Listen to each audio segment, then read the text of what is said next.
Chers amis, c'est dans cet esprit que je suis très heureux de déclarer ouverte cette 4e journée de la finance intégrale. Bienvenue encore à chacune et à chacun d'entre vous. Vous vous en doutez, cette journée ne pourrait pas exister sans les partenaires qui en portent le souci financier. Je veux les citer, et en les citant, je veux les remercier du fond du cœur. Outre Aura et Labora qui pilotent l'organisation de cette journée, outre Proclero et ProPersona, il y a Mescar Mandarine Gestion, je salue Fabien Bismuth, le président du directoire, Maxime Vermès, le directeur général, Arnaud Colombel, le directeur de la gestion crédit et les équipes présentes. Je salue aussi Credo Lending, Éric Didiot, fondateur de Credo Funding, et Édouard Vielfaux, directeur général de Credo Lending. Noiret Patrimoine, je salue Marc-Antoine et Louis Noiret, les fondateurs et les directeurs de Noiret Patrimoine. Je salue aussi le cabinet Del Sol Avocat, en particulier maître Jean-Baptiste Autric et maître Lionel Devic, associés du cabinet. Je salue aussi les équipes de l'UBAC, Benoît Vesco, Nicolas Gauthier et toute leur équipe. Je salue Aliter Invest, Imre d'Autriche, directeur général, et son équipe, la financière de l'Échiquier, en particulier Anne-Frédérique Cabasset, la directrice commerciale, Ad Aeternam Gestion de patrimoine, Benoît Simoneau, son directeur général, et Flornoy-Ferry. Je salue Christophe Bonas, directeur général délégué, Stéphane Leray, Guillaume Vidor. Vous pouvez tous les retrouver au village des partenaires au moment des pauses. Je remercie aussi d'ores et déjà et du fond du cœur le metteur en scène, le chef d'orchestre, la cheville ouvrière de toute l'organisation matérielle de cette journée, Édouard Vielfaux, directeur de Credo Lending, auquel j'associe celles et ceux qui sont au service de l'accueil et qui font en sorte que tout se passe merveilleusement bien aujourd'hui. Je remercie aussi d'emblée Louis-Frédéric Pernaud, qui est vidéaste et qui filme l'intégralité de la journée, et tous les techniciens qui assurent le son et la lumière. Alors qu'allons-nous vivre ensemble aujourd'hui? 3 séquences. La première séquence, je vais vous présenter dans quelques instants, elle sera suivie d'une pause bien méritée, je vous l'annonce, à 16h30. Une deuxième séquence qui se déroulera de 17h à 18h30, où nous ferons un point sur l'actualité de la finance intégrale. Différentes personnes monteront sur scène, qui pour nous parler d'une mise en application concrète de Mensuram Bonham, qui pour témoigner de sa réflexion et de son action pour réconcilier performance financière et performance RSE, qui pour nous présenter l'avenir des cahiers ProPersona, qui pour nous partager le magnifique développement du parcours de formation à la finance intégrale et des alumni, qui enfin pour nous partager l'heureuse initiative de l'IHEFR. Montrons donc successivement sur scène Sylvain Charton, Olivier Chevreau, dont Jean-Rémy Lanavert, Stanislas de Quentin, Arthur Gire, Antoine Taillol, Anne-Frédérique Cabasset et Jean-Baptiste de Françu. Avant la troisième séquence, il y aura de 18h30 à 20h un buffet qui vous permettra de vous restaurer, de vous rencontrer, d'échanger, d'aller visiter le village des partenaires. Ça doit être un beau temps sympathique et convivial. Plusieurs de nos invités de ce jour ont publié récemment des livres. Ce sera l'occasion aussi de les acquérir, si vous le souhaitez, les faire dédicacer et bien sûr d'échanger avec leurs auteurs. La troisième séquence, ce soir, de 20h15 à 22h15, aura pour thème l'intelligence artificielle et la dignité de la personne humaine. Elle débutera par une intervention de Sylvain Duranton, directeur monde de BCG-X, l'entité IA du Boston Consulting Group. Elle sera suivie par une table ronde autour de lui avec la participation de Laetitia Pouliquin, Étienne de Rocchigny, Romain Lavaux et Marie David. Cette table ronde sera modérée par Elisabeth Gressieux. Voilà pour le menu de notre journée. Entrons maintenant dans la première séquence de cet après-midi. Vous le savez, chers amis, depuis 2 ans, nous travaillons à l'élaboration d'un guide pratique de l'investissement intégral. Ce guide porte une double conviction.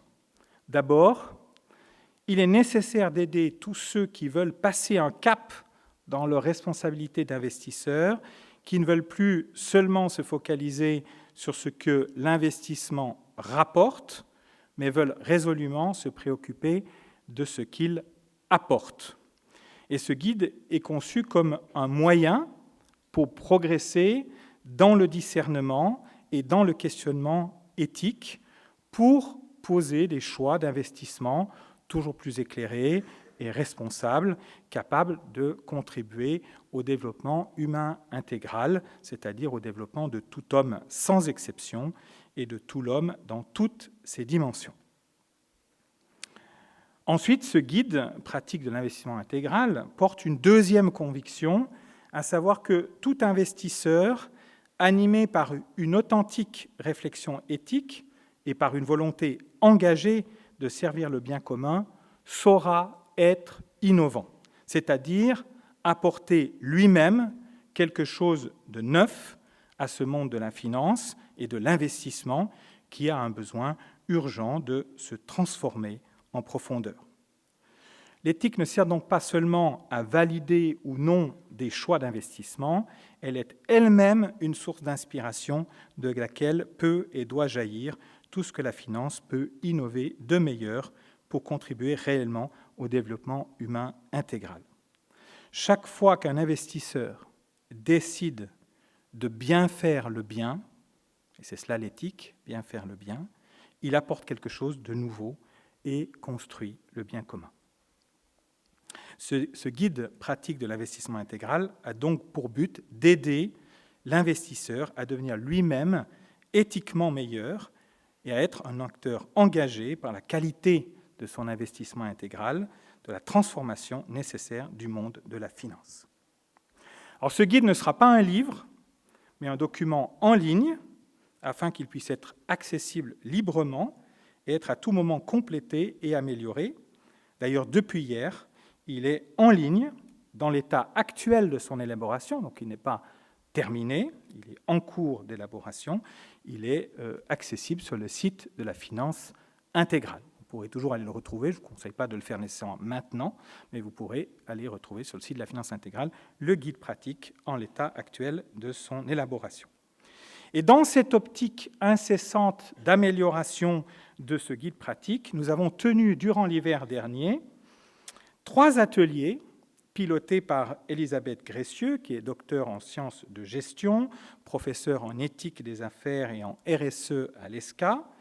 Et je remercie Elisabeth de manière très particulière d'avoir mené ces ateliers, et à tous ceux qui ont participé, Pierre Delauzin, Xavier de Létrange, Olivier Deguerre, Xavier Roche, Olivier Chevreau, Xavier Eudes, le professeur Jean-Didier Lecaillon, Sébastien Vetter, Édouard Vielfaux et Maxence Desbosques. Merci à tous d'avoir consacré de votre temps précieux dans les longues soirées d'hiver, d'avoir partagé votre réflexion, votre expérience, d'avoir fait en sorte que ces ateliers soient éclairants et enrichissants. Et chaque atelier avait un thème particulier. Le premier atelier a porté sur la gouvernance, le deuxième sur les produits et les services, et le troisième sur la place de la famille dans l'entreprise. Dans les 3 ateliers, nous avons cherché à faire émerger les questionnements et les apports spécifiques de la doctrine sociale de l'Église. Et nous allons, dans cette première séquence, vous partager la richesse de ces ateliers. Et nous commençons par l'atelier sur la gouvernance. Et pour ce faire, j'invite M. Olivier Deguerre à monter sur scène.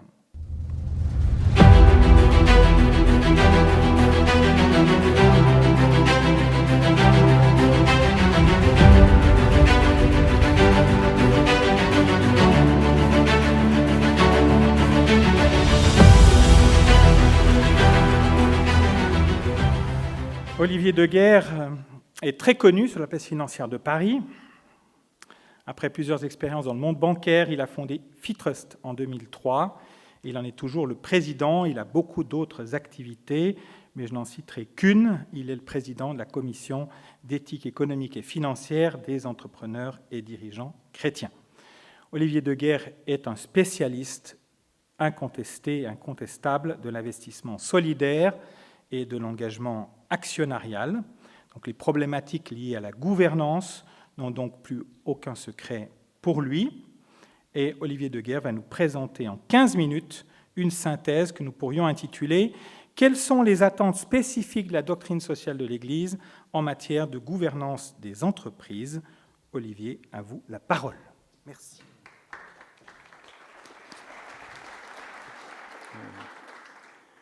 Donc Pascal-André Dumont, merci de m'avoir invité à parler Et je vais essayer de faire une synthèse de ce qui s'est déroulé dans ces ateliers, tout en mettant peut-être aussi certains points de vue que j'ai personnellement, pour telle manière à pousser le questionnement et le discernement. L'enjeu de cet atelier consistait à répondre à la question que vient de dire Pascal-André Dumont, à la lumière de la principe de la doctrine sociale de l'Église, quels sont les critères utilisables par l'investisseur pour en apprécier la gouvernance d'une entreprise. Alors l'exercice est d'autant plus difficile que la gouvernance dans l'Église est très très différente de celle de la plupart des entreprises ou de ce qui est demandé par les nombreux travaux sur la gouvernance qui existent depuis 1990, une vraie gageure. Et pourtant, depuis les années 90, vous aurez noté qu'il y a eu de très nombreux travaux sur la gouvernance des entreprises dans les pays de l'OCDE, et plus spécifiquement en France, qui ont amené à des codes de bonne conduite comme la FEP-MEDEF, à des évolutions réglementaires comme la loi Sapin sur le devoir de vigilance, que d'ailleurs le gouvernement aujourd'hui appelle à changer, ou la loi Pacte, pour ne citer que celle-là. Elles ont toutes fait progresser l'entreprise dans ses modes de gouvernance, et ça nous pouvons le dire, étant depuis 20 ans faire de l'engagement actionnarial auprès des grandes entreprises du CAC 40. Et les plus récentes évolutions de la loi Pacte, avec la raison d'être, la société à mission et la responsabilité des conseils d'administration vis-à-vis des enjeux climatiques et sociaux, ont très clairement intégré des questions de gouvernance, des responsabilités que les entreprises et les conseils d'administration n'avaient pas avant. Et on peut noter que la France est l'un des pays les plus avancés dans cette démarche d'entreprise responsable. Mais pour devenir un investisseur responsable, soucieux d'appliquer les principes de la DSE, quelles sont les questions de gouvernance que nous devrions analyser ou poser, et en quoi se différencient-elles des questions posées dans le cadre de l'investissement socialement responsable? Alors nous avons décidé d'en retenir 4, la subsidiarité, l'intentionnalité, le partage de la valeur et la dignité de la personne. La question du souci de la maison commune et de la création est très importante, mais on ne l'a pas traitée à ce stade dans ces 4 points. Alors, 1, la subsidiarité. La question que nous devrions tous nous poser en tant qu'investisseurs est comment apprécier la façon dont les décisions sont prises au sein de l'entreprise. Difficile d'apprécier comme investisseur comment les conseils d'administration fonctionnent, car la décision est collégiale. Toutefois, la séparation des pouvoirs, la présence d'administrateurs libres d'intérêt, de salariés au conseil d'administration, la manière dont l'Assemblée générale est gérée par le dirigeant sont autant de moyens d'apprécier la collégialité d'une organisation.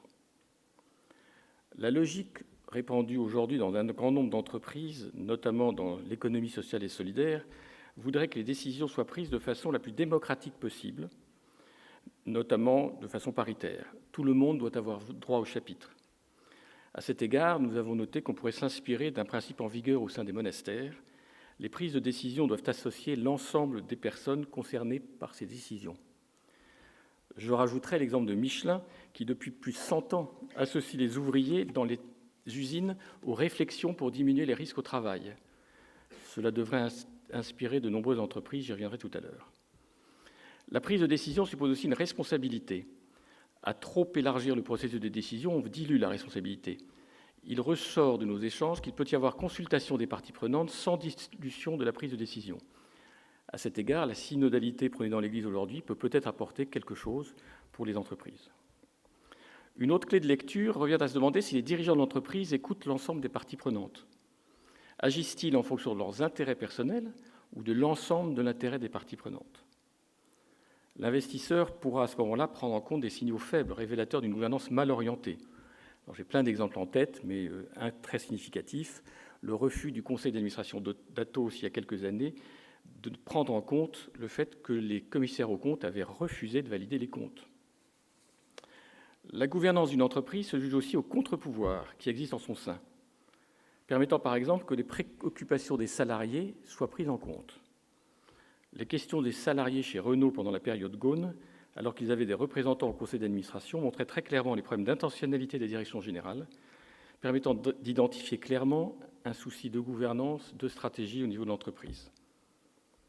Et puis les contre-pouvoirs peuvent exister à l'extérieur. On peut l'avoir dans la presse ou les ONG. Vous avez l'exemple de Vinci au Qatar, vous avez l'exemple de Total en Afrique. Les exemples sont multiples. Ce qui nous paraît fondamental, c'est que pour la plupart des investisseurs, la gouvernance est importante, voire très importante. Mais la question de la subsidiarité au sein du conseil ou de l'ensemble de l'entreprise n'est pas un sujet central. C'est la première différence importante avec la doctrine sociale de l'Église. Deuxième point, l'intentionnalité. La question à se poser est la suivante: comment apprécier l'intentionnalité au sein de l'entreprise? Et de quelle intentionnalité parle-t-on? Alors, nous avons la chance que les avancées très controversées à l'époque de la loi Pacte sur l'entreprise à mission et la raison d'être ont offert un cadre propice à l'investisseur français pour évaluer l'intentionnalité des entreprises. La raison d'être d'une entreprise, qui exprime l'objet social élargi de l'entreprise au-delà de la simple recherche de profit, ainsi que le statut de société à mission, sont les critères à l'aune desquels l'investisseur peut vérifier si l'entreprise cherche à participer au bien commun et si la gouvernance de l'entreprise est en ligne avec les ambitions affichées. Plus spécifiquement, le statut d'entreprise à mission oblige à communiquer aux salariés et actionnaires annuellement les progrès réalisés par l'entreprise pour la mise en place de ses objectifs de progrès sur sa mission et les questions identifiées. Dans une grande structure comme dans les petites structures, l'objectivation de l'intentionnalité ne peut se faire que par la rencontre avec le dirigeant. Comment alors favoriser des rencontres en vérité avec ces dirigeants? Il s'agit de créer un climat de confiance qui permet de résoudre les problèmes. Des rencontres régulières avec les dirigeants pour parler de la société et pas uniquement de ses perspectives financières peuvent créer un lien de confiance. C'est ce que chez Fitrust, nous avons appris en 20 ans de rencontres annuelles avec les dirigeants du CAC 40. Il est ainsi capital, il nous semble, aux investisseurs d'assister aux assemblées générales des entreprises dans lesquelles ils ont investi, ce qui vaut tant pour le coté que le non-coté. De ne pas s'appuyer sur des analyses de grande qualité d'analystes externes, mais qui ne peuvent être que partielles, ou de présentations lors de réunions avec les financiers qui sont totalement normées. Vous seriez surpris de la qualité des nombreuses questions de petits actionnaires en assemblée générale et des réponses parfois étonnantes des dirigeants. Je pourrais citer plein d'exemples, mais j'ai un exemple tout à fait concret. Pendant une dizaine d'années, les mêmes questions à la Société Générale et à BNP Paribas. BNP Paribas, des réponses claires, concises. La Société Générale, c'était incompréhensible. La valeur de la Société Générale a baissé pendant des années. Donc on voit bien que la gouvernance et que les petits actionnaires les parties prenantes, ont la capacité d'identifier des sujets. Pour beaucoup d'investisseurs, les objectifs RSE ou liés au bien commun définis par la mission ou la raison d'être passent en second lieu si la performance financière n'est pas là. C'est la deuxième différence très importante avec l'esprit de la DSE. Troisième élément, le partage de la valeur. La question à se poser est la suivante: comment apprécier la façon dont la valeur est répartie au sein de l'entreprise? Appréciation apportée dans des entreprises très différentes, certaines ayant des marges confortables, tandis que d'autres, sur des marchés très concurrentiels, ont très peu de marge de manœuvre. La question de la rémunération des dirigeants, des salariés, des dividendes, des rachats d'actions est centrale dans l'analyse du partage de la valeur, en se demandant: est-elle raisonnable? La création de valeur est-elle partagée? J'ai un exemple tout à fait concret dans le luxe. LVMH versus Hermès.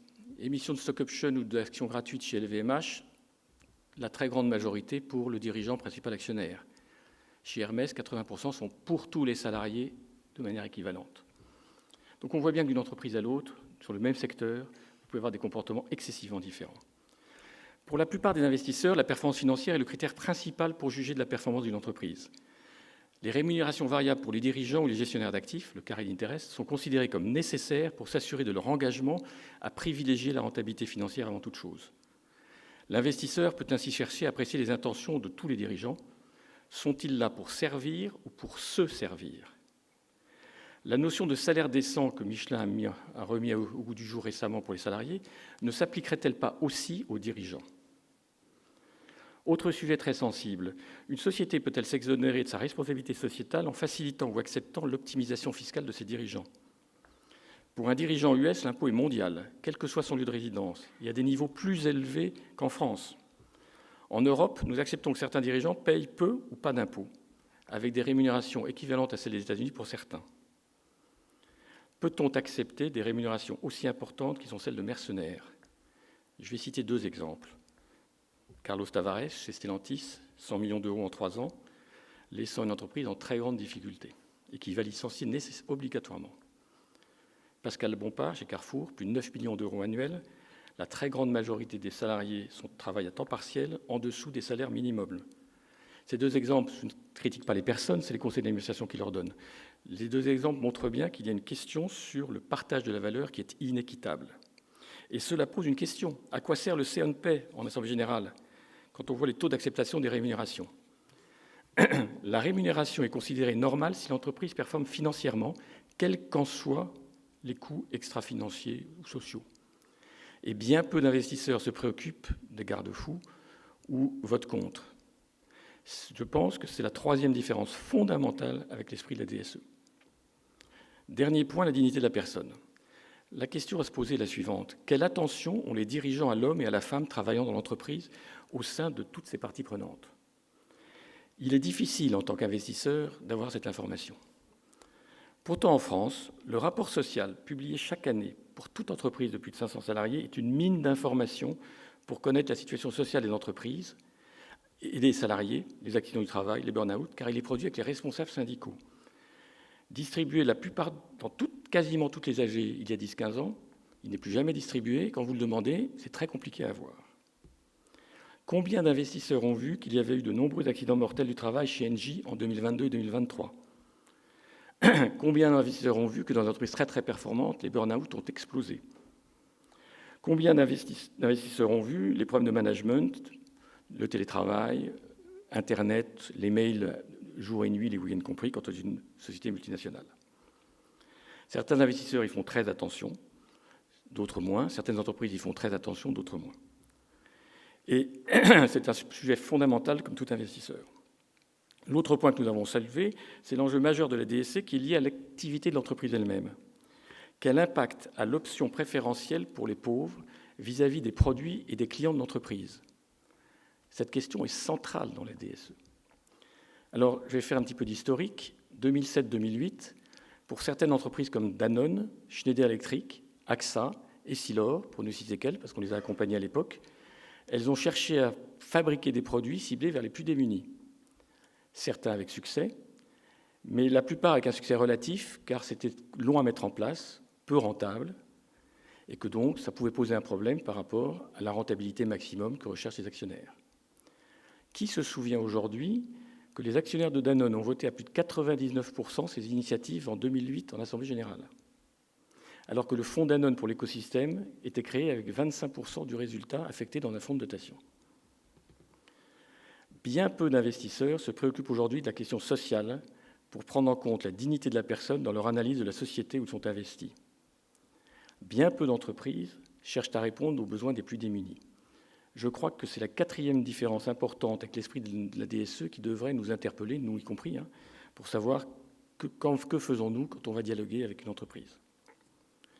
Donc en conclusion, pour ne pas être trop long, je crois que la DSE nous amène à aller plus loin que l'investissement responsable ou l'impact investing parce qu'on parle de la personne, de la dignité de la personne humaine. C'est le thème de la journée. Elle nous amène à changer de regard sur l'objectif premier de toute entreprise ou de tout investissement. Non pas pour ne pas être rentable, mais pour ne pas chercher la rentabilité d'abord et à tout prix. Je pourrais multiplier les exemples. L'intentionnalité, la subsidiarité, le partage de la valeur, la dignité de la personne sont les points de repère de la DSE pour nous amener à changer de regard. Pourquoi investir? Pourquoi développer une entreprise? Quel est le but recherché? Quel est le but, quelle est l'utilité de mon investissement? Je vous remercie.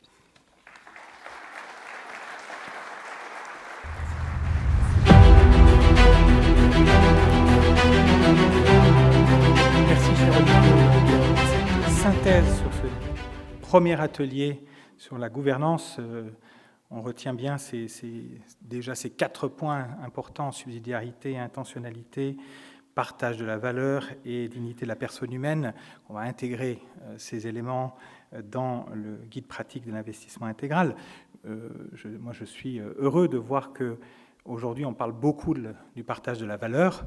Le partage de la valeur, c'est Léon XIII qui a inventé ce concept à la fin du XIXe siècle. Donc, l'Église a cette patience aussi de voir que les choses viennent au fur et à mesure, se traduisent de différentes manières.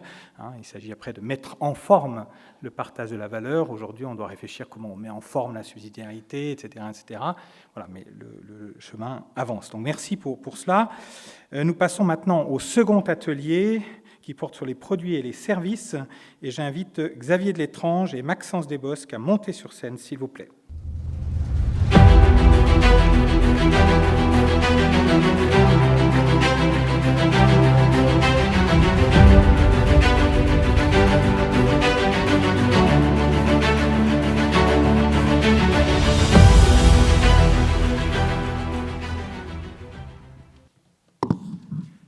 Alors nous passons au second atelier et Xavier de L'étrange dirige un département de fusion-acquisition dans une grande banque que je ne citerai pas. Et Maxence Desbosques représente cette nouvelle génération qui vient d'entrer dans le monde professionnel.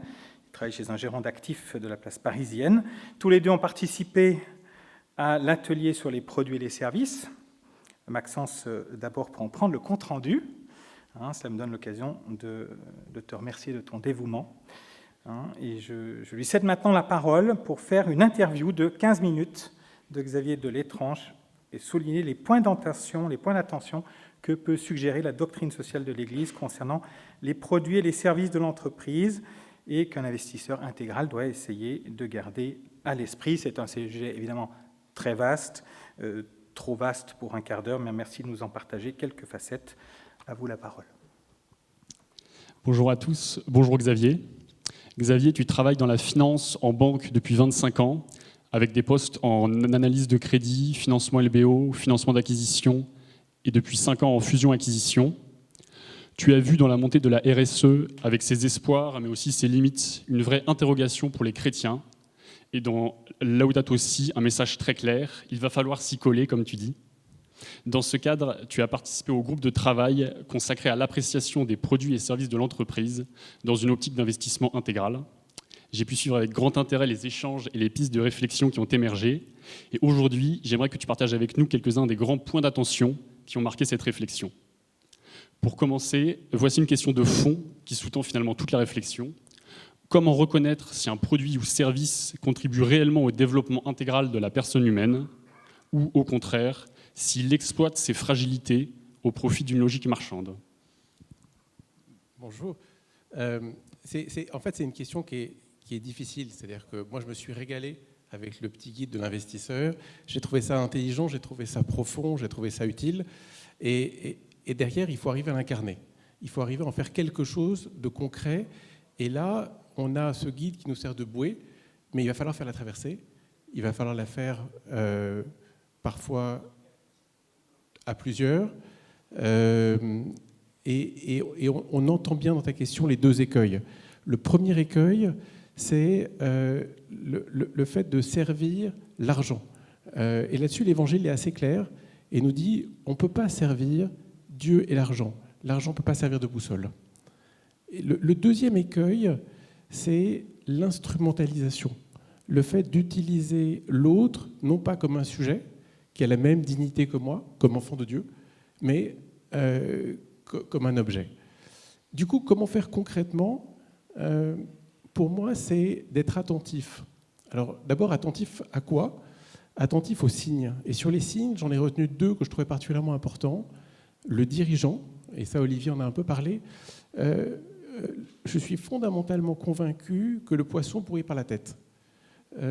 Et donc, la qualité du dirigeant, les choix qu'il a posés, ce qu'il a fait, sa personnalité va dégouliner dans toute la structure. Et que cette structure soit une structure d'une PME ou d'un très grand groupe. Et le deuxième indicateur, c'est la dette. Moi, j'étais prêteur pendant des années, de se dire, cette dette, est-ce qu'elle est raisonnable ou est-ce qu'elle est excessive? Et est-ce que cette dette, elle sert à porter un projet utile à tous, ou est-ce que cette dette, elle sert à enrichir quelques-uns? Donc voilà, être attentif aux signes, attentif aux hommes, et ça aussi Olivier l'a mentionné, attentif aux hommes, c'est les niveaux de turnover, les niveaux de burn-out, le partage de la richesse, les écarts de salaire entre les plus gros salaires et les plus petits salaires. Et puis le troisième point auquel il faut être attentif, me semble-t-il, c'est être attentif aux fruits. Qu'est-ce que cette entreprise apporte comme fruit? Et j'aime bien le triptyque cœur, c'est-à-dire la relation aux autres, corps et esprit, la relation à Dieu. Est-ce que le produit ou le service qui est proposé apporte quelque chose au cœur, au corps, à l'esprit, ou absolument pas? Et c'est une analyse qui est difficile, mais je pense qu'on n'a pas d'autre choix que d'être attentif à ces petits signes. Merci Xavier pour ce premier éclairage. Une autre question importante s'est posée au fil des échanges. Un produit peut-il être objectivement bon s'il est porté par une entreprise dont l'intention ou les pratiques sont discutables? Autrement dit, la qualité éthique d'un produit peut-elle être dissociée de celle de la structure qui le porte? Alors malheureusement, on a quelques exemples récents qui nous font penser que oui. Oui, on peut avoir des structures qui soient largement déficientes et qui produisent des vocations qui emmènent les foules pour prendre soin des plus faibles. Oui, ça fonctionne. Ça fonctionne, mais le mal initial finit par ronger la structure qui, à un moment où on ne s'y attend pas, à la stupeur générale, s'effondre.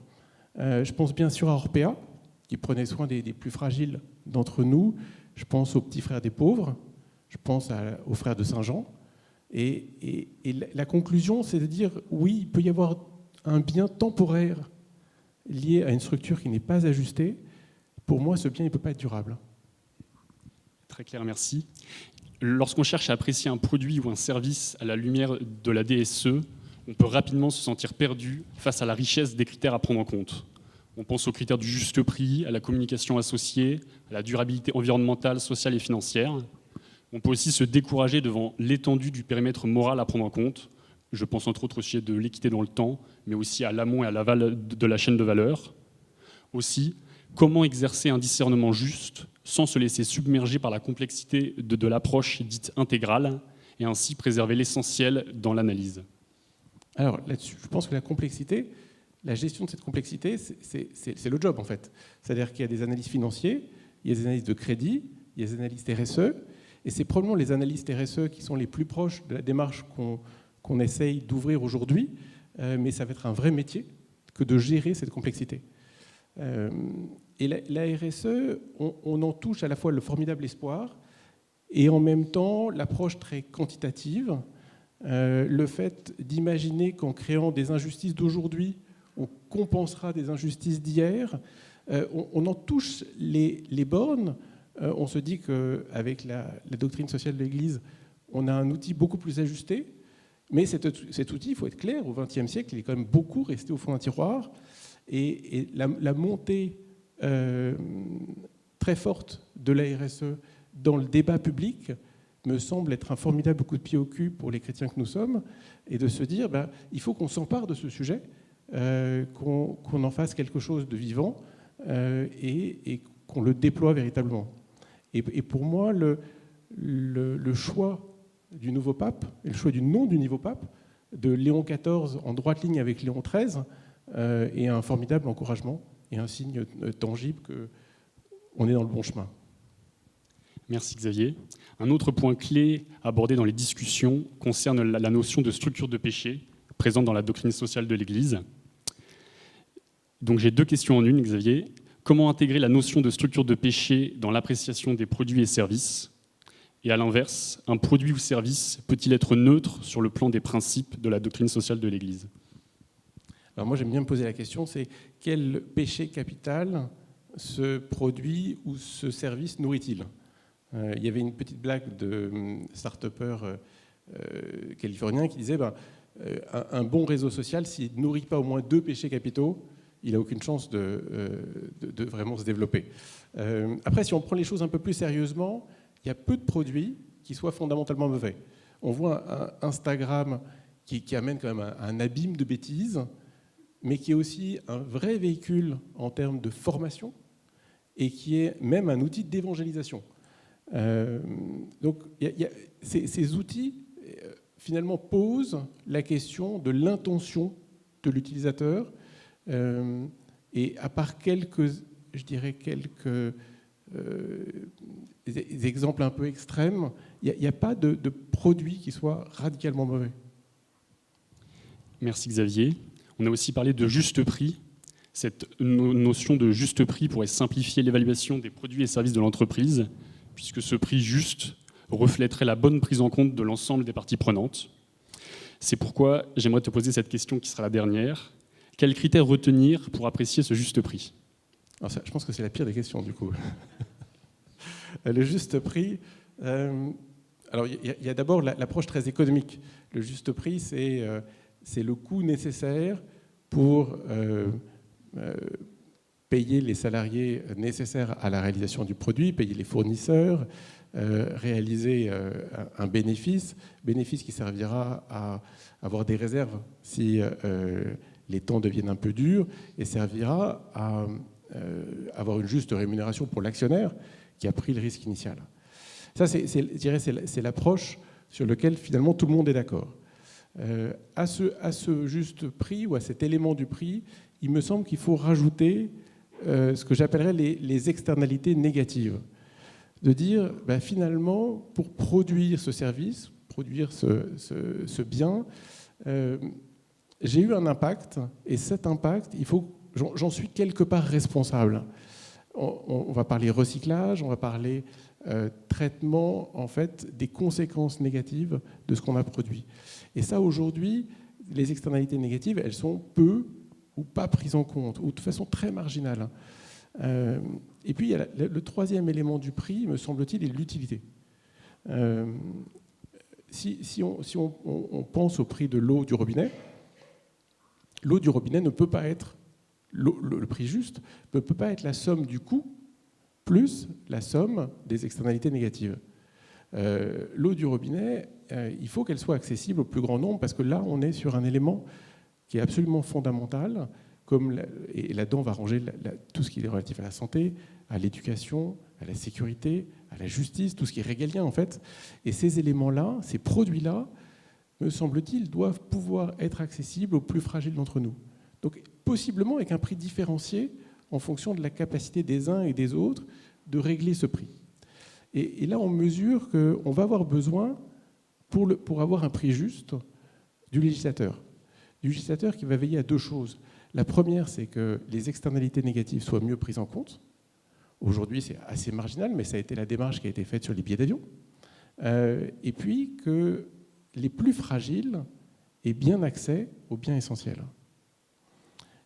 Et enfin, je conclurai en disant qu'il y a une responsabilité sur le juste prix qui est partagée entre l'entreprise, entre le législateur qui va fixer ou pas le cadre, et entre le consommateur lui-même qui va décider d'acheter des produits pas chers, fabriqués dans des conditions épouvantables, mais parce que c'est pas cher, ou qui va avoir une approche un peu différente et faire porter une attention à comment a été fabriqué ce produit, un peu comme comment est-ce que je choisis soit de la meilleure rentabilité, soit le sous-jacent qui a le plus de sens.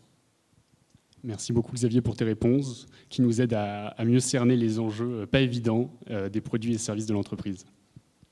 Merci infiniment à tous les deux, Xavier de Létrange et Maxence Desbosques. 15 minutes, c'est décidément beaucoup trop court. Donc il faudra aller lire tranquillement le guide pratique l'investissement intégral sur ce sujet. Il y aura certainement en plus beaucoup d'éléments à compléter parce que c'est un sujet très vaste, les produits et les services. Déjà, vous avez soulevé toute une série de questions fondamentales. Voilà, j'invite maintenant pour le troisième atelier à monter sur scène Elisabeth Gressieux, le professeur Jean-Didier Lecaillon, Pierre Delauzin, Sharon Macbeth, Aude Grant et Arthur Gire.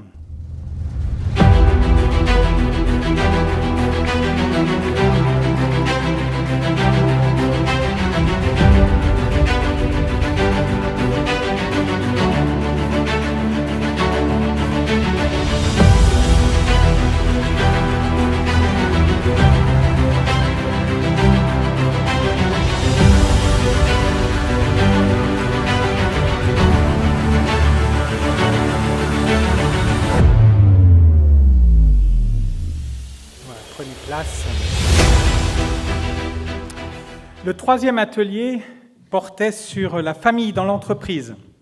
C'est un sujet très, très important qui mérite consacrer un peu plus de temps, consacrer une table ronde que va modérer Elisabeth Gressieux, qui est qui est là-haut, perché, notre docteur en sciences de gestion, professeur en éthique des affaires et RSE à l'ESCA.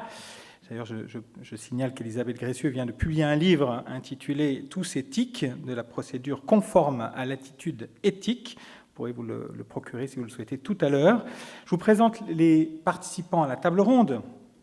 Juste devant moi, le professeur Jean-Didier Lecaillon, professeur en sciences économiques, Université de Paris, Panthéon, Assas, auteur du livre récent « La famille au cœur de l'économie ». Donc on est en plein dans le sujet. Pierre Delauzin, à ses côtés, ancien directeur général de la Fédération bancaire française, l'Association des marchés financiers, essayiste, auteur de nombreux ouvrages, en particulier sur l'éthique financière, spécialiste de doctrine sociale de l'Église. Je pourrais rajouter des quantités de choses. Membre du comité de rédaction des Cahiers Pro Persona, ça c'est très bien ça. Sharon Macbeth, qui est directrice des ressources humaines du groupe Hermès. Merci beaucoup, chère madame, d'être là avec nous, de prendre un peu de votre temps précieux pour nous. Aude Grant, alors Aude, directrice générale de la Société foncière lyonnaise, mais Aude, tu n'es pas là pour ça aujourd'hui, tu es là en tant que mère de famille. Voilà. Et Arthur Gire, directeur adjoint des investissements dans l'hôtellerie chez AXA IM. Toi aussi, Arthur, tu es là comme père de famille. Elisabeth, à vous la parole. Merci donc Pascal André pour cette introduction. Merci à toutes et à tous d'être ici présents. Donc voilà, comme vous l'aurez compris, nous avons eu la chance de travailler sur 3 axes majeurs dans le cadre de ce guide pour la finance intégrale. Et donc le troisième sujet que nous avons abordé est donc la famille. La famille comme finalement peut-être une partie prenante très importante, mais peut-être un petit peu oubliée de l'entreprise. Effectivement, on voit rarement apparaître dans les reporting extra-financier cette partie prenante, ou en tout cas pas directement, on va dire, peut-être à travers certains ratios, certaines données, mais j'allais dire sans doute insuffisamment. Donc nous allons creuser un petit peu cette question de la famille, et d'abord je vais me tourner vers le professeur Lecaillon. Quelle place pour la famille aujourd'hui finalement dans l'économie ? En tant qu'économiste, pouvez-vous nous donner votre regard sur cette entité que nous appelons la famille? Comment un économiste aborde-t-il la question? Merci. Merci de votre invitation. Comment un économiste... Alors, soit je prends ma casquette d'économiste que je suis et je vous dirais que l'économiste ne traite pas de la famille puisqu'il parle de ménage, ce qui pose un problème. Et pour contextualiser la réflexion que j'ai tenté de mener, en particulier à travers ce livre, dont le titre est bien « La famille au cœur de l'économie », je rappellerai que la société, elle est composée de 3 entités qui sont complémentaires. Il y a même des superpositions. C'est l'ordre politique, c'est l'ordre marchand et c'est l'ordre communautaire. Et pour beaucoup, la famille, c'est l'ordre communautaire. Et pourtant, nous sommes citoyens, donc nous appartenons à l'ordre politique. Et nous intervenons dans le monde marchand que je ne veux pas réduire à l'économie. Et donc, la famille, elle est en fait au centre de ces 3 ordres. Alors, je ne traite pas de la politique ici devant vous, de la politique familiale, donc je ne développe pas l'aspect communautaire que chacun connaît par sa propre existence, mais je pense qu'effectivement, on devrait, mais on ne le fait pas, nous les économistes, intégrer la famille qui est aujourd'hui considérée uniquement comme une source de consommation, ce qui fait qu'on la regarde comme un coût. Alors, et c'est la thèse que je développe dans mon livre, c'est que la famille, c'est d'abord un investissement. D'ailleurs, quand on parle de politique familiale, on l'associe, c'est généralement des ministres des Affaires sociales qui traitent de la politique familiale comme si c'était une maladie, quelque chose qu'on veut éviter, la famille. Mais la théorie économique a évolué. Maintenant, nous parlons de capital humain, et ça, je pense que les chefs d'entreprise ici présents comprendront que la famille doit être regardée comme un investissement. Et pour ne pas être trop long et pour terminer, puisque notre prédécesseur a parlé d'externalités négatives, eh bien ici je dirais que quand des parents décident d'avoir d'abord des enfants et ensuite de les élever, c'est le capital humain, ils ne le font pas pour l'entreprise, ils ne le font pas pour la société, mais ils créent une externalité positive qui n'est pas aujourd'hui prise en compte, et c'est peut-être cela qui explique certaines de nos difficultés. Je vous remercie. Donc, je retiendrai effectivement la famille comme investissement. Donc, l'entreprise a tout intérêt, finalement, à investir à long terme dans cette partie prenante, on va dire. Alors, Pierre Delozin, comment nous aider, comment pourrions-nous argumenter, convaincre les entreprises, finalement, qu'elles ont intérêt à prendre en compte cette partie prenante? Autrement dit, je dirais, peut-être à considérer ou à voir la personne humaine au-delà du collaborateur stricto sensu.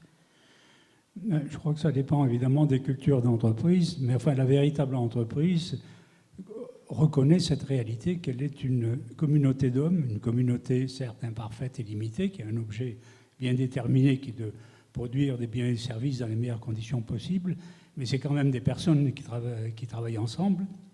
Déjà, si les gens se comportaient strictement de façon égoïste comme les homo economicus, une entreprise ne marcherait pas. S'il n'y a pas de gratuité entre les membres de l'entreprise, ça ne marcherait pas. Alors, a fortiori, évidemment, si on ne prend pas le fait que les collaborateurs existent par eux-mêmes, ils ont une vie personnelle, ils ont des priorités, et ça joue un rôle très important dans leur vie. Et la prise en compte de cette autre vie qu'ils ont, non pas au détriment de l'entreprise, mais simplement du fait qu'elle existe, que pour eux c'est important. Et quand je dis pour eux, c'est la grammaire, mais en fait en réalité c'est en grande partie pour elles, puisque c'est plutôt les femmes qui supportent ce problème d'avoir à gérer à la fois leur vie professionnelle dans l'entreprise et la vie personnelle à côté. Et donc la prise en compte de ces facteurs-là est quelque chose qui compte pour les personnes en question. Moi, mon expérience personnelle, c'est que chaque fois que j'ai pu vouloir faire quelque chose dans ce sens-là, les personnes en question étaient extraordinairement reconnaissantes. Elles étaient reconnaissantes non seulement par la possibilité qui leur était donnée, mais une forme de reconnaissance comme personne dans un sens plus large que dans le sens strictement du contrat de travail et du rapport. C'est-à-dire de dire, voilà, nous sommes là pour faire telle et telle tâche, mais vous avez toutes ces contraintes-là à côté, elles sont importantes, organisons-nous pour que vous puissiez les assumer ensemble le mieux possible. Et le rapport n'est pas le même, il n'est pas du tout le même.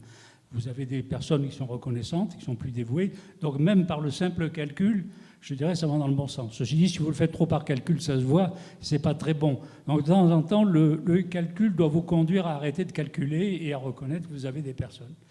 Par ailleurs, évidemment, il y a une autre considération, mais qui va au-delà de l'entreprise, mais où elle joue son rôle, c'est que nous avons un immense problème collectif dans le fait que, en gros, dans les âges entre 20 ans et 35 ans, mais plutôt dans la vingtaine, où il serait normal de donner une priorité à la famille et aux enfants, garçons et filles sont totalement obsédés par une autre dimension qui est la dimension professionnelle.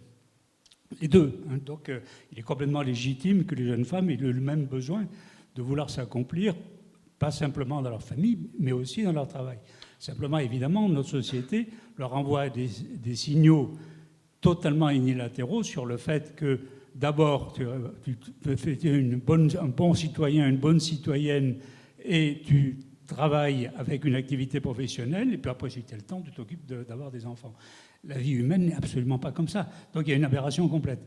Évidemment, ça suppose une organisation collective assez différente où les entreprises doivent jouer leur rôle, mais ce n'est pas elles à pâtir de ce problème-là, ni aux personnes concernées.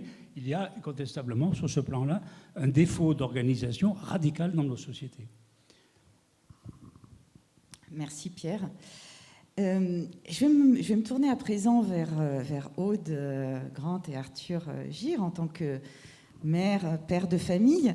Quels sont, selon vous, qu'est-ce qui vous aiderait finalement peut-être à trouver un meilleur équilibre justement entre vie professionnelle, vie familiale et quelles seraient les mesures, si vous aviez un rêve à faire, un conseil à donner, que ce soit des DRH et des dirigeants d'entreprise, quel serait-il ? Merci. Alors peut-être pour commencer, moi je dirais qu'en tout cas pour ma part, j'ai la chance d'avoir cette problématique en tant que cadre, personne qui a eu la chance de faire des études, etc. Et ma position est, même si elle pose parfois des difficultés, beaucoup plus confortable que nombre d'emplois précaires, etc., où ce sujet n'est absolument pas pris en compte. C'est souvent des gens qui pâtissent d'un rapport de force avec leur employeur qui est bien plus défavorable, des temps de trajet allongés, des horaires hachés, etc. Donc, on ne va pas parler de ça, mais pour moi, en fait, le vrai sujet, il est presque plus sur ce type de population que sur les cadres. Et là, je reviens plus à ma situation où effectivement notre problématique, elle est plutôt de dire comment ma vie familiale éventuelle va être compatible avec une progression professionnelle. Un corollaire, comment on garantit une sorte d'équité quand même entre la progression des hommes et des femmes. Voilà, donc c'est vrai que c'est plus confortable d'en parler dans ma position que dans d'autres positions. Bon, cela dit, c'est pas toujours évident. En fait, je pense que ce qui est attendu d'une entreprise, déjà, c'est une sorte de confiance et de transparence. C'est-à-dire que déjà, si les managers étaient capables de mettre sur la table vraiment ce qui était attendu en toute transparence pour que les collaborateurs puissent se positionner par rapport à ça, proposer d'autres types de fonctionnement, ça serait déjà pas mal. Je pense que la plupart des gens n'en parlent pas. Ça, c'est la première chose. Ce n'est pas un sujet abordé, ce n'est pas un sujet mis sur la table. Deuxième chose, il y a quand même un petit point positif, je trouve, c'est que à titre individuel et personnel, je pense que notamment les plus jeunes mettent ce sujet beaucoup plus en haut de leurs préoccupations. Alors moi, je suis un peu la génération intermédiaire où on n'osait pas forcément, mais quand même, le sujet vient plus des individus aujourd'hui qui souhaitent que ça soit pris en compte. Donc encore une fois, là, c'est pareil. C'est peut-être le fait de ne pas oser en parler et de ne pas oser assumer que c'était une priorité qui nous rendait la vie difficile. Pour dire que ce n'est pas facile pour les entreprises, mais c'est aussi parce que les salariés, parfois, n'assumaient pas ce besoin et cette envie. Donc encore une fois, un dialogue, c'est absolument majeur. Et troisième chose, un petit peu plutôt quand même qui va dans le bon sens, même si moi-même je ne pense pas que le télétravail soit la solution à la gestion saine d'une vie de famille, je pense en revanche que les capacités qu'on a d'être beaucoup plus libre de la façon dont on travaille avec des outils de travail différents est très favorable quand même à une meilleure adéquation entre sa vie personnelle et sa vie professionnelle. Pas forcément parce qu'on est à la maison en travaillant, en gardant les enfants, parce que ça, je n'y crois pas vraiment, mais le fait d'avoir des moyens, notamment informatiques, qui permettent d'être libre dans le moment où on peut travailler, ça donne une souplesse que n'avaient pas même qu'on n'avait pas quand on a commencé à travailler, et que n'avaient a fortiori pas les générations précédentes. Merci beaucoup. Alors pour ma part, déjà je vais élargir un tout petit peu le sujet au simple père de famille de jeunes enfants. Je pense que le rôle de la famille est plus large. Il y a aussi les parents qui peuvent être vieillissants, des proches qui peuvent être malades. Et je pense que les solutions à apporter aux membres de la famille sont les mêmes pour les plusieurs cas, que ce soit pour gérer des jeunes enfants ou que ce soit pour gérer des parents qui peuvent être parfois malades. Et s'il y a une chose que je pense qu'il faudrait retenir ou demander aux entreprises, c'est de redonner du temps aux salariés pour s'occuper de leurs responsabilités personnelles. Redonner du temps, ça ne veut pas forcément dire réduire les heures de travail. Redonner du temps, je dirais qu'on peut le regarder sous 3 grands axes. Le premier, c'est la flexibilité, tu viens d'en parler, le Covid a beaucoup aidé là-dedans. Moi j'ai la chance d'avoir été père de famille pendant le Covid, donc ma fille a 5 ans, donc je ne sais pas comment j'aurais fait, je pense, avant le Covid, donc je ne pourrais pas vous dire, mais je ne pense pas que je pourrais revenir en arrière. Redonner du temps, c'est donc la flexibilité sur le temps de travail. Il y a certaines entreprises qui ont fait quelques initiatives là-dessus, je peux penser à Salesforce par exemple, qui a mis en place ce qu'ils appellent des flex days, qui sont en plus des jours de congé, des jours où on est pas forcément concentré 100% pour son travail. Peut-être qu'on doit partir à un rendez-vous de médecin pour ses enfants, on est disponible par téléphone, mais on n'a pas cette pression de devoir être présent mentalement pour son travail. Donc la flexibilité est très importante, le télétravail a beaucoup aidé, les outils vont pouvoir nous aider encore à continuer ça. Le deuxième pilier, je pense, c'est de donner des outils aux salariés pour les aider dans leurs défis du quotidien extra-professionnels. C'est très difficile de trouver des bonnes personnes pour la garde des enfants, pour le travail à domicile, pour s'occuper des parents. C'est très difficile de trouver ces choses-là. Et donc les entreprises pourraient mettre en place tout un tas d'outils, de services qui pourraient aider les salariés à les soulager dans leur quotidien. Il peut y avoir des problèmes de besoins psychologiques. Éduquer des jeunes enfants, c'est pas facile et parfois on est content d'avoir quelqu'un à qui parler. Ça doit être sûrement aussi le cas pour des personnes qui ont des proches malades. Donc un soutien psychologique, un soutien aussi sur les rédactions de contrats pour les emplois à domicile. Tout ce genre d'outils peuvent être mis en place par les entreprises. Et encore une fois, ce n'est pas une question de réduction de temps de travail, c'est juste une question de rentabiliser au mieux le temps passé en dehors des heures de travail. Et après, le troisième pilier pour moi sur cette idée de redonner du temps aux salariés, là ça va être la réduction de temps de travail, ça va être les jours de congé. Ça va être de permettre de donner aux salariés, de lui donner suffisamment de congés pour qu'il puisse allouer du temps de qualité avec sa famille. Et là-dessus, il peut y avoir plusieurs niveaux, des congés annuels qui lui permettent de prendre des jours de repos, et puis des moments importants, ponctuels, qui sont clairement identifiés dans l'entreprise comme des moments qui méritent un temps de repos. Donc le congé enfant malade, le congé paternité qui devient de plus en plus étendu, et je trouve que c'est une très bonne chose, ça permet aux pères de s'investir le plus possible. Et donc il faudrait que les entreprises structurent ça de façon cohérente pour accorder à chacun des salariés un peu de temps. Et je termine en disant que ce n'est pas que l'entreprise qui doit faire ça. C'est-à-dire que l'entreprise, les DRH peuvent écrire tout un tas de règles, donner tout un tas d'outils. Ça ne se passera pas que par là. Ça se passera aussi auprès de chacun d'entre nous, individus, professionnels, salariés. La culture de l'entreprise joue énormément. Moi, je sais que dans mon entreprise, il y a tout un tas d'outils, tout un tas de jours de congé qui sont mis à ma disposition. Mais en fait, si on n'en parle pas et si ce n'est pas dans la culture de l'entreprise de le mettre en place, et si je n'ai pas l'exemple de mes managers qui prennent ce type de congé, eh ben, généralement, ça ne se fait pas. Voilà. Merci beaucoup. Alors j'entends bien toutes les propositions que vous faites. Effectivement, certains rétorqueront que bien, nous sommes dans un environnement hyper concurrentiel, que toutes ces mesures peuvent coûter, mais aussi on peut dire qu'elles vont rapporter. Alors peut-être que rapporter la mesure n'est pas tangible tout de suite, à court terme, mais effectivement, on parlait d'investissement, la famille comme investissement, professeur Lecaillon. Chez Hermès, Madame Bagbès, qu'est-ce que justement vous mettez en place pour accompagner la famille? Qu'est-ce que évoquent en vous les propositions, ou en tout cas les remarques que viennent de faire nos deux précédents orateurs? Merci. Merci beaucoup. Mais ça aurait été intéressant en réfléchissant d'avoir tous ces éléments, mais en même temps, je pense pouvoir répondre parce que très en phase avec ce qui a été dit, et j'aimerais peut-être structurer une réponse autour de trois parties. Le contexte qu'on pourrait qualifier de Covid, parce que je pense que ça a été un moment un peu un tournant par rapport à ce sujet et la reconnaissance de l'unité familiale, de culture d'entreprise. Je pense que s'il n'y a pas un terreau fertile qui permette, dans les cas d'accord ou possibilité d'avoir la possibilité de vraiment bénéficier, c'est un enjeu. Et puis, conciliation de temps de vie, donc contexte, culture, conciliation de temps de vie, parce que nous avons formalisé un accord qu'on appelle concilier le temps de vie.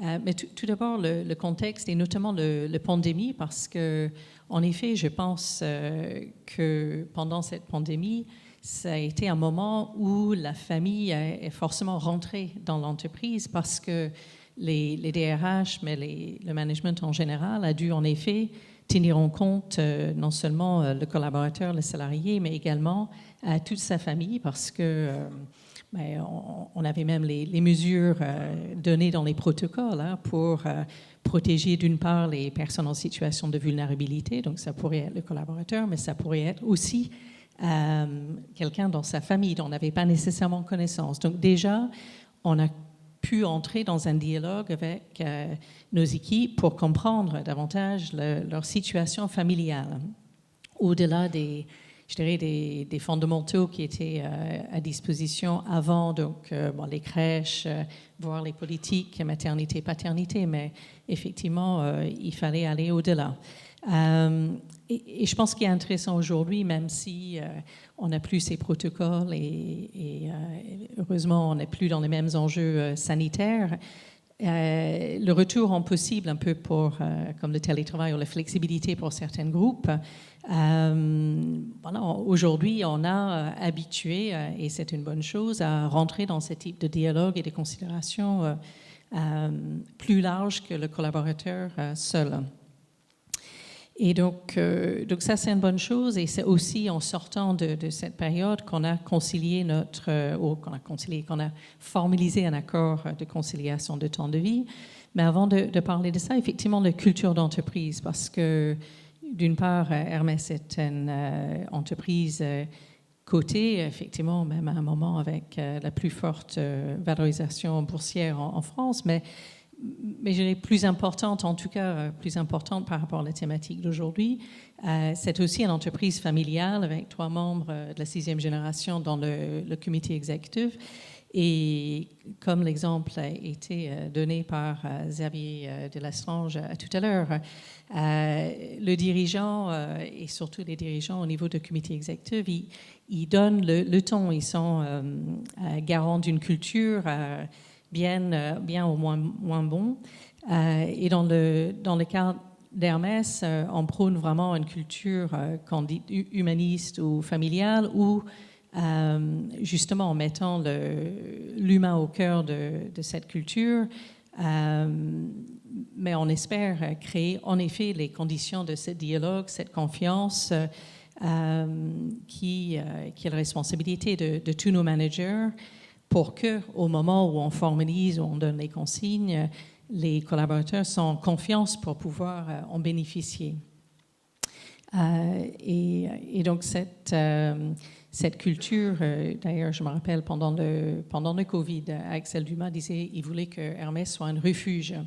Et nous avons, dès le confinement mi-mars 2020, communiqué à l'ensemble des collaborateurs dans le monde que tous les emplois seront conservés et on maintiendra les salaires.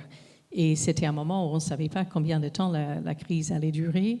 Et puis pour penser aussi à des marqueurs évoqués avant, en plus des dirigeants, le dette, bien sûr, il faut avoir la trésorerie pour prendre un tel engagement, pour pouvoir s'assurer qu'on est en mesure de payer les salaires. Donc effectivement, peut-être pas toutes les entreprises étaient en mesure de le faire, mais quand on peut, c'est quelque chose qui a été fait, qui a pu apporter une forme de rassurance dans cette période plus compliquée. Et donc, par la suite, on a décidé, et puis j'ai emmené notre petit document qui est en fait un accord collectif qui s'appelle en effet « Concilier les temps de vie », qui reconnaît différentes phases finalement dans la vie d'un collaborateur, l'étape de la parentalité ou de la maternité, quand on a besoin en effet non seulement de peut-être une crèche, mais du temps et de temps un peu plus long que ce qu'on a accordé en droit du travail. Donc on a un accord de 16 semaines de congé maternité payé à 100% et puis un congé paternité à 4 semaines, mais qui est étendu partout dans le monde. Mais au-delà, peut-être de façon moins classique, on reconnaît effectivement les situations de vulnérabilité d'un collaborateur avec les possibilités et de flexibilité, de maintien de salaire qui peut prendre différentes formes. On reconnaît également le statut d'un aidant, quelqu'un qui doit s'occuper d'un parent, un proche ou quelqu'un qui a besoin d'aide et d'accompagnement, avec là encore les mesures en fonction de la situation qui tient en compte le temps nécessaire, la flexibilité nécessaire, voire les compléments, les maintiens de salaire pendant une période qui peuvent être relativement longue. Et en France, ce type d'accord est facilité parce que ces différents statuts sont reconnus par le droit du travail. Donc on peut effectivement bénéficier d'une définition, bien entendu, dans l'idée d'aller au-delà.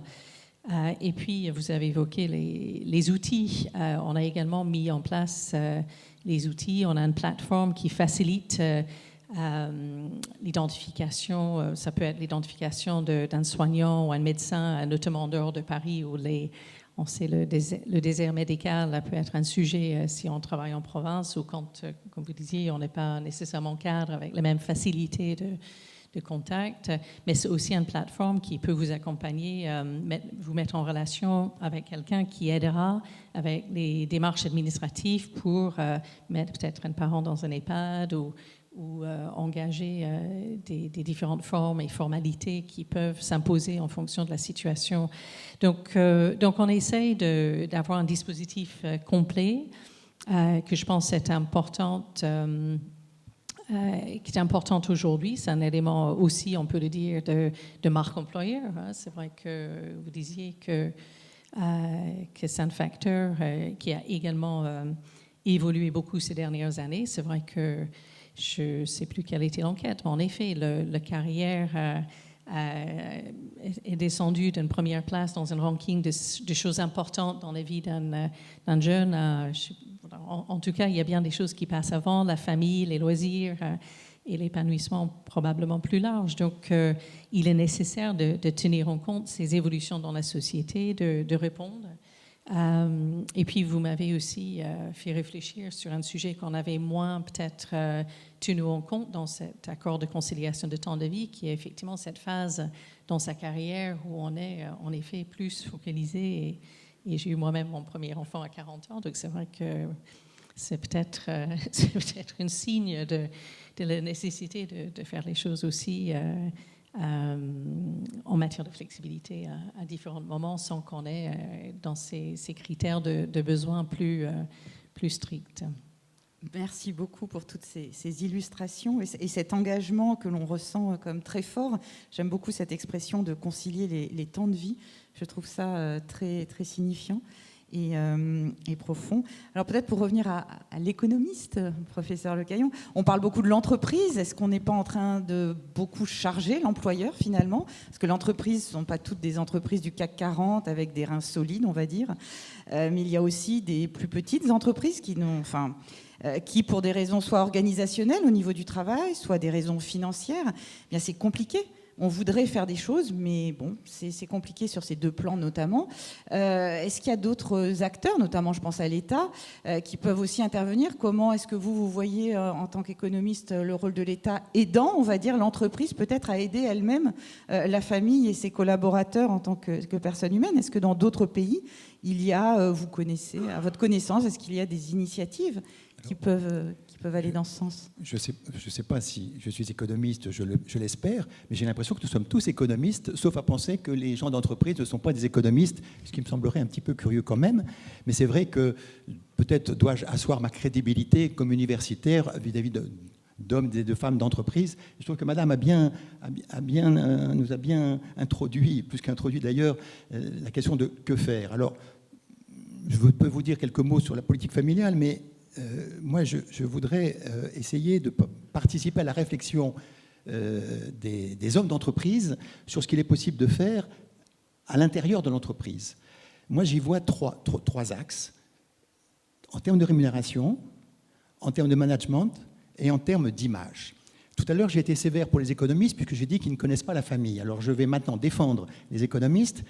On a parlé à juste titre de Léon XIII et de son idée que le salaire devait assurer la rémunération et permettre la subsistance et du salarié et des personnes qu'il a à charge.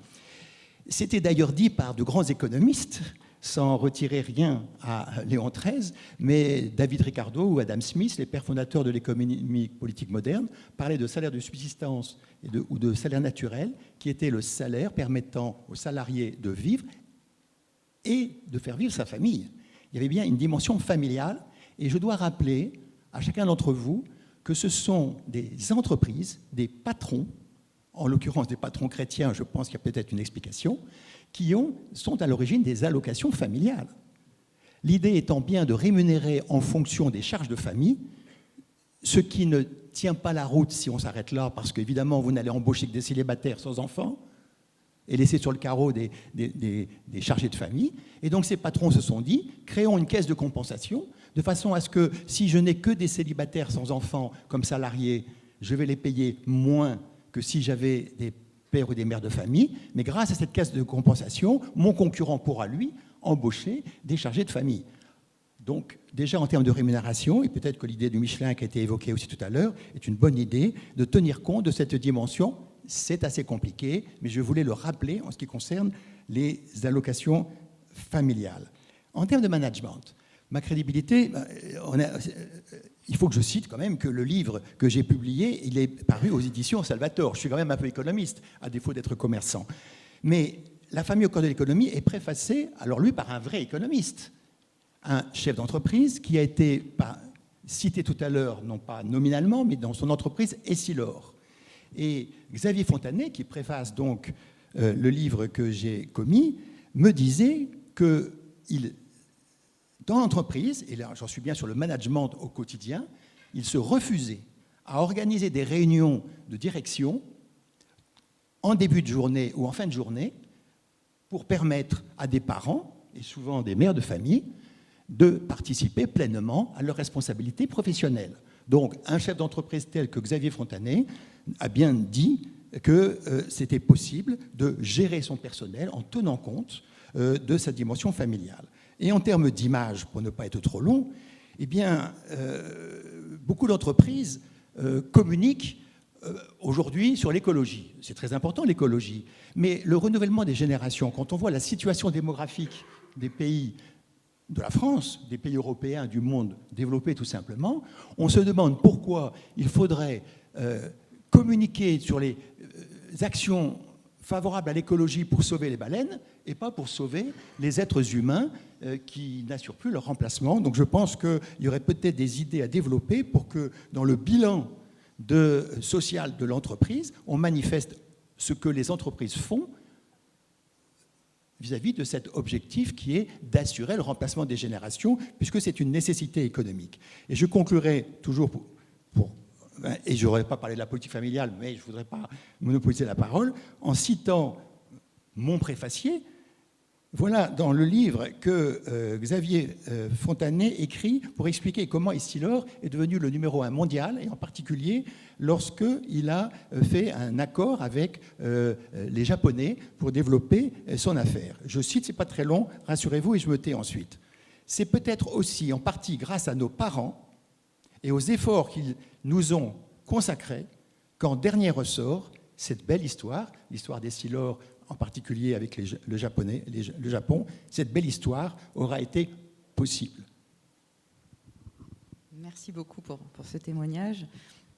Alors peut-être pour conclure, le temps passe très vite et puis on souhaite consacrer aussi un petit temps à des questions-réponses avec l'auditoire. Donc juste peut-être pour le mot de la fin, notre auditoire est constitué quand même de beaucoup d'investisseurs, des investisseurs qui se veulent intégraux, on va dire. On parle de finance intégrale. Si vous aviez peut-être un indicateur, un critère pour convaincre les investisseurs d'entreprise d'investir dans votre entreprise, convaincre que vous prenez à cœur justement cette politique en tant que dirigeante, en tant que directrice dirigeante d'entreprise. Je m'adresse peut-être plus particulièrement à Madame Grant et à Madame Macbeth. Quels seraient peut-être des indicateurs qui vous viendraient à l'esprit en disant, ben voilà, vous voulez investir dans l'entreprise, on veut vous convaincre finalement que oui, que la famille est quelque chose d'important. Alors vous avez votre petit bouclette sur justement ce temps de vie, et je trouve que j'y reviens, mais parce que je trouve que le mot est vraiment, enfin il a retenu mon attention. Mais quel serait peut-être pour le mot de la fin, ce que vous pourriez dire pour les convaincre ? Merci beaucoup. Mais je pense que vous disiez d'un côté, quand on parle de durabilité, tous les ESG, les critères ont été assez largement axés quand même et orientés sur l'environnement. Et c'est une bonne chose et c'est nécessaire. Mais c'est vrai que la dimension sociale et sociétale, je pense, et de plus en plus, il y a de plus en plus d'indicateurs qui peuvent également contribuer à prendre de pleine mesure de l'intérêt d'un investissement et surtout un investissement long terme. C'est vrai que la directive européenne CSRD a fait qu'on a passé un certain temps justement cette année déjà à formaliser les définitions, les indicateurs et commencer à mesurer, communiquer sur un certain nombre de choses. Donc oui, je pense que... Mais nous avons vu qu'en effet, en prenant de pleine mesure de nos pratiques à travers ces indicateurs, et pour juste rebondir sur certaines choses qu'on a citées liées à la rémunération, mais la notion de salaire décent, les écarts salariales entre hommes et femmes, donc c'est des indicateurs maintenant qu'on commence à mesurer, et encore une fois pour la France, mais également pour l'ensemble du groupe. Et donc... peut-être c'est également ces indicateurs qui peuvent rentrer en plein ligne de compte quand il s'agit de choisir une entreprise susceptible de créer de la valeur dans le temps. Et je pense que Hermès a été pas trop mal dans ce domaine-là pour les actionnaires dans la salle. Merci. Peut-être en complément du quantitatif, parce que je pense effectivement que les réglementations, même si c'est lent sur la partie sociale, elles évoluent quand même dans le bon sens. Moi, je reviens à la partie qualitative. Ça a été dit précédemment, mais ça vaut aussi, je trouve, pour la gestion des situations individuelles et personnelles dans l'entreprise. C'est le réputationnel, en fait. C'est la rencontre avec le dirigeant, parce que je rejoins, en fait, c'est l'exemplarité qui fera la différence. Et tant qu'on n'a pas rencontré et discuté avec les dirigeants d'une société, c'est difficile de se rendre compte vraiment. Et puis après, je crois qu'on a tous des moyens de se renseigner sur ce qui se passe vraiment dans l'entreprise, qu'on aura beau écrire les chartes, etc. Rien ne vaut le ressenti des salariés et la façon dont c'est vécu au quotidien. Est-ce que les managers sont formés, par exemple, sur une sorte d'indicateur de formation des managers? Enfin, il y a plein de choses à faire. Mais le juge de paix, c'est quand même souvent ce qui s'y passe réellement et comment vivent les salariés à l'intérieur. Merci beaucoup. Effectivement, c'est l'éthique, finalement, dans le comportement qui peut transparaître à travers le comportement, à travers les décisions et puis l'exemplarité des dirigeants. Décidément, les dirigeants, on en a parlé en termes de gouvernance. Olivier Deguerre a mentionné l'exemplarité des dirigeants en termes de gouvernance. Là, on les recite, on reparle de cette exemplarité. Donc, je retiens comme un mot-clé, j'allais dire, peut-être un fil conducteur aussi, de ce rôle que les dirigeants ont et qui pèse sur leurs épaules, avec tout ce que ça comporte de responsabilités, de défis, de challenges. Donc, écoutez, merci beaucoup pour ce premier temps d'échange. On va peut-être passer la parole à la salle. Alors, je ne sais pas s'il y a des personnes qui passent le micro ou si... je n'y vois rien avec la lumière. On va peut-être vous donner les micros. Ah, vous avez... Voilà. Merci beaucoup. N'hésitez pas, si vous avez des questions, pour engager le dialogue, toujours intéressant. Oui, bonjour, donc Patrice Tinga. J'ai entendu l'appel à avoir de la donnée qui soit à la fois quantitative et qualitative sur les pratiques sociales de l'entreprise en particulier. Et il me semble effectivement que la CSRD, qui est beaucoup décriée en ce moment, est un moyen pour les investisseurs, pour les salariés, pour toutes les parties prenantes d'avoir cette information et permet à l'entreprise de choisir les critères sur lesquels elle va appuyer, justement, en dialogue avec ses parties prenantes. Donc est-ce que, notamment pour les praticiens de la CSRD ou pour les financiers qui ont regardé les rapports, est-ce qu'elle n'est pas un moyen aussi d'intégrer des éléments de la finance intégrale afin d'améliorer les pratiques de l'entreprise? Alors, qui voudrait répondre? Alors, ma réponse ne va pas être celle d'un spécialiste, mais c'est vrai que nous, comme beaucoup d'entreprises cotées, on a dû cette année faire le test. La CSRD, ça ne répond pas à tout, parce que c'est toujours pareil, c'est quand même une très très grosse machine. Et il faut avoir déjà pas mal de moyens pour comprendre ce qu'on veut vraiment, ce qu'on est obligé de communiquer ou ce qu'on veut communiquer, etc.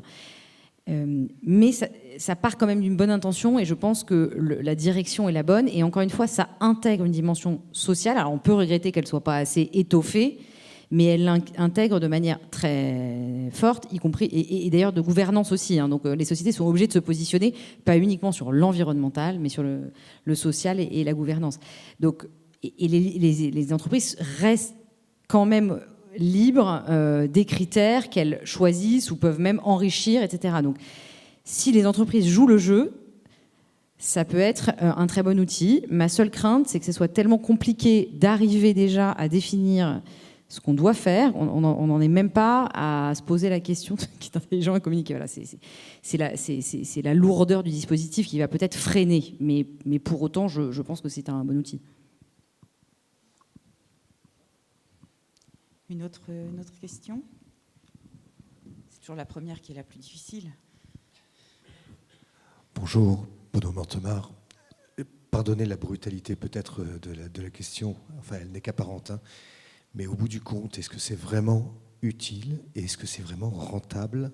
Utile sans doute, mais est-ce que c'est vraiment rentable? Est-ce que ça apporte quelque chose en plus aux entreprises d'investir dans le côté social?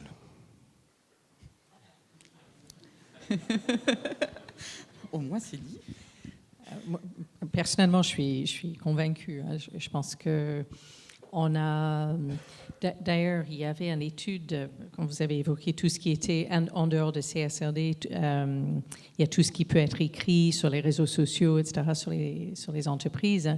Et il y avait une étude qui était, alors c'est sérieux, c'était fait par un professeur de stratégie à MIT aux États-Unis.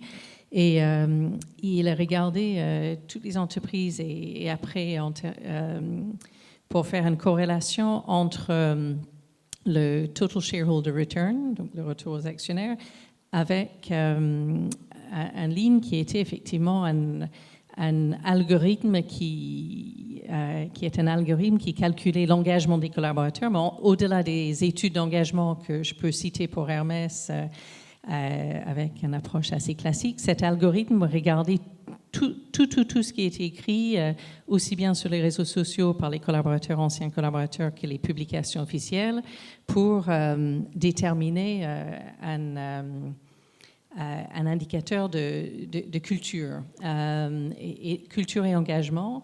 Et donc Hermès est sorti vraiment avec cette très forte corrélation entre une façon les collaborateurs très engagés qui parlaient très favorablement de leur entreprise et avec un retour sous actionnaire. Et je suis convaincue que le surengagement de collaborateurs dans l'entreprise contribue à sa performance. Et très honnêtement, c'est tout ça qui compte. Hein. On a un turnover au niveau de notre groupe qui est un peu plus de 6%. Et je ne citerai pas les concurrents, mais c'est plus que 3 fois plus importante. Donc bon, pour moi, il y a effectivement des éléments quantitatifs qui peuvent démontrer, au-delà des convictions, que ça vaut la peine. Bien sûr. Parce que je voudrais un petit peu me faire pardonner de ne pas avoir répondu du tout à votre question tout à l'heure sur la politique familiale. Et je saisis la question de monsieur pour une précision. Qu'est-ce qu'on entend par social? Je suis de ceux qui pensent que la politique familiale ne doit pas être confondue avec une politique sociale. Or, le drame, c'est qu'aujourd'hui, on les confond, à condition de préciser que j'entends social par, disons, le welfare state, l'assistance, et non pas le sociétal.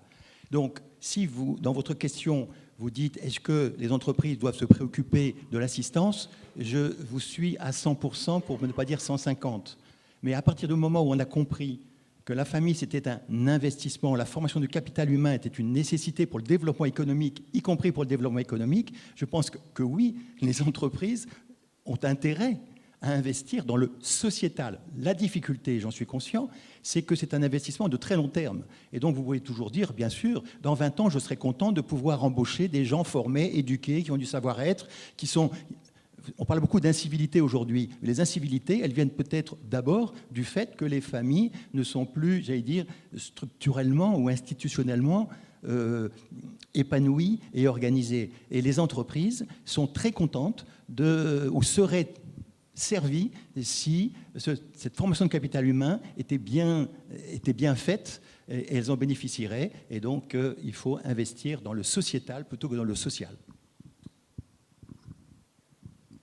Oui, je crois qu'on peut ranger beaucoup de ces remarques dans l'idée que la notion d'investissement éthique identifiée à ESG, environnement, social et gouvernance, dont l'environnement est la partie dominante, est tout à fait insuffisante. C'est-à-dire que ces 3 préoccupations sont évidemment importantes, mais il y a d'autres préoccupations importantes. On a parlé des parties prenantes.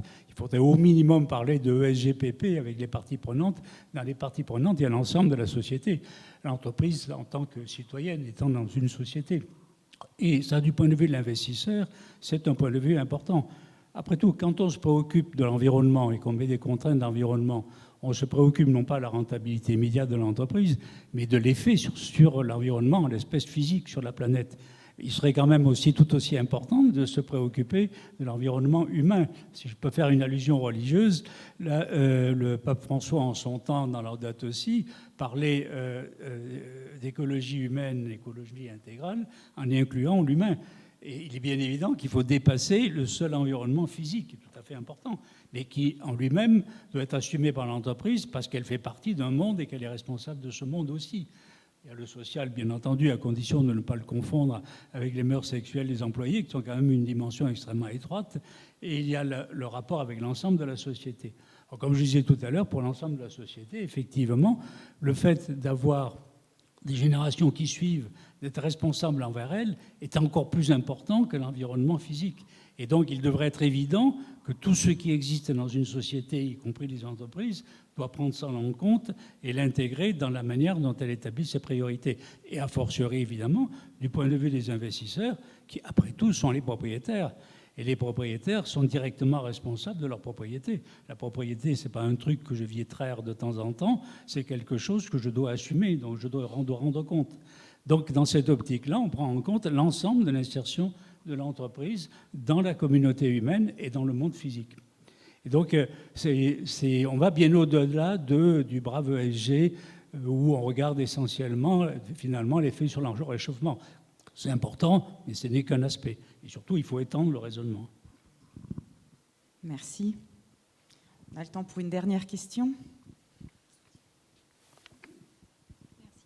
Pour rebondir sur votre réponse, Madame Macbeth, est-ce que, là on a bien vu la question comment donner sa juste place à la famille, mais dans l'autre sens, du coup, c'est comment les gens qui travaillent pour une entreprise peuvent-elles apporter la force ou une autre manière de penser l'entreprise qui n'est pas contre les patrons, par exemple, etc. Et vous avez parlé du faible turnover que vous avez. Est-ce que vous avez déjà, parce que vous avez impulsé des choses, noté des marqueurs de changement de mentalité dans les membres de vos entreprises, bon, en France si possible, ou dans le monde? C'est-à-dire que est-ce que vous avez déjà vu qu'en initiant quelque chose au niveau de l'entrepreneuriat, il y a un changement au niveau des salariés, toutes sphères confondues, parce que voilà, l'idée étant de regarder des deux côtés pour que chaque entreprise progresse de manière financière, bien évidemment.